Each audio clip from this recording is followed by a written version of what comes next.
For decades, Eros Ramazzotti built an absolutely massive pop empire that dominated the European and Latin American charts.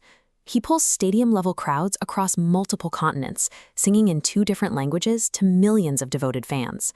Looking at this timeline matrix of his releases, you can see how his discography scales up massively.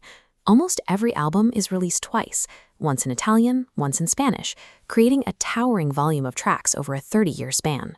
Right here in 1986, he breaks out at the Sanremo Music Festival.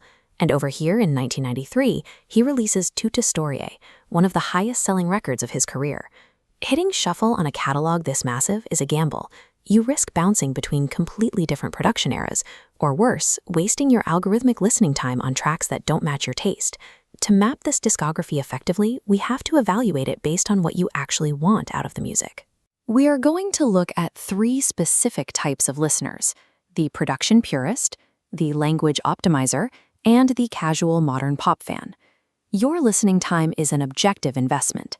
Aligning a massive discography with your specific use case prevents musical decision fatigue.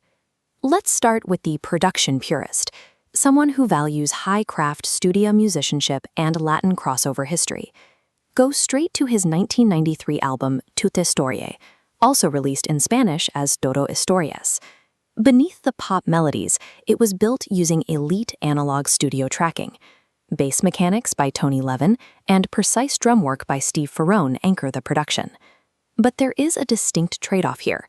This high-level musicianship is firmly rooted in a 1990s adult contemporary aesthetic.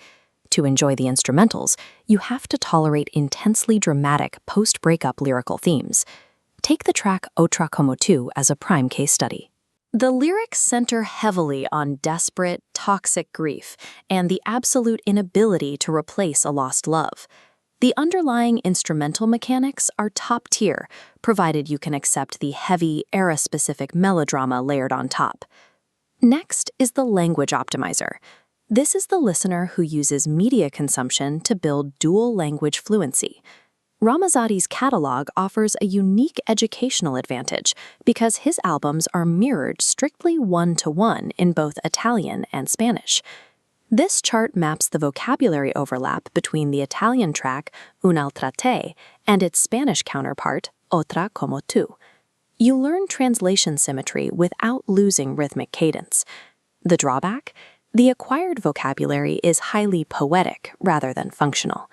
For example, you learn how to structurally translate dramatic concepts like "I am poisoned by you," which translates to "Estoy envenenado de ti." It is an incredibly efficient immersion tool for structural comprehension, but it is largely impractical for learning casual, real-world conversation. Finally, we have the casual nostalgist. You want upbeat, positive pop and prefer to skip the melancholic, slower tracks. Your best move is to bypass the early 80s and 90s ballad eras entirely and jump straight to the late 2000s. The 2007 collaborative album, E2, is your ideal, highly accessible entry point. This record leans into refreshingly positive crossover hits, specifically the standout track Non Siamo Soli, featuring Ricky Martin. You also get the remix of La Aurora, produced by Wyclef Jean, which injects the original ballad with a much heavier modern pop beat. The trade-off here is historical. By skipping the early catalog, you completely bypass the foundational roots of his career. You miss out on award-winning classics like Adesso Tu, and sacrifice a deeper understanding of his evolution within the grand tradition of Italian cantautori. Optimizing for modern accessibility and upbeat pacing requires sacrificing the historical context of how he rose to fame. Ultimately, Eros Ramazzotti's catalog shouldn't be treated as a monolith.